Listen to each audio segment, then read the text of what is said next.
ایک آدمی اور ایک بلی۔ ایک دفعہ کا ذکر ہے کہ ایک آدمی سڑک پر جا رہا تھا۔ اسی وقت قریب سے اس نے ایک بلی کی آواز سنی۔ اس نے دیکھا کہ ایک چھوٹی بلی جھاڑیوں میں پھنسی ہوئی ہے۔ بلی جھاڑیوں سے باہر نکلنے کی کوشش کر رہی تھی لیکن نکل نہیں پا رہی تھی۔ جب وہ آدمی اس بلی کو باہر نکالنے کے لیے اس کے پاس گیا تو بلی نے خوف سے اس آدمی کے ہاتھ کو زخمی کر دیا۔ درد کی وجہ سے اس آدمی نے اپنا ہاتھ واپس کھینچ لیا۔ کچھ دیر بعد اس نے پھر اس بلی کو باہر نکالنے کی کوشش کی لیکن کامیاب نہ ہو سکا۔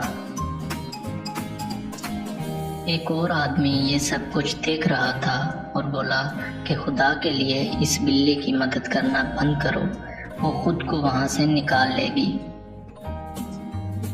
لیکن اس آدمی نے اس کی بات کی پرواہ نہ کی کیونکہ اس نے اس بلی کی مدد کرنی تھی اور اس کو جھاڑیوں سے نکالنا تھا۔ آخر کار وہ آدمی بلی کو باہر نکالنے میں کامیاب ہو گیا۔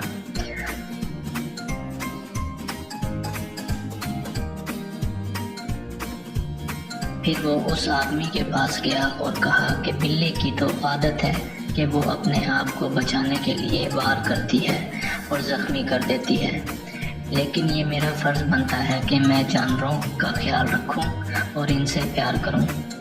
بچوں، اس کہانی سے ہمیں سبق ملتا ہے کہ ہمیں سب کے ساتھ اپنی اخلاقیات کے مطابق سلوک کرنا چاہیے، نہ کہ ان کی۔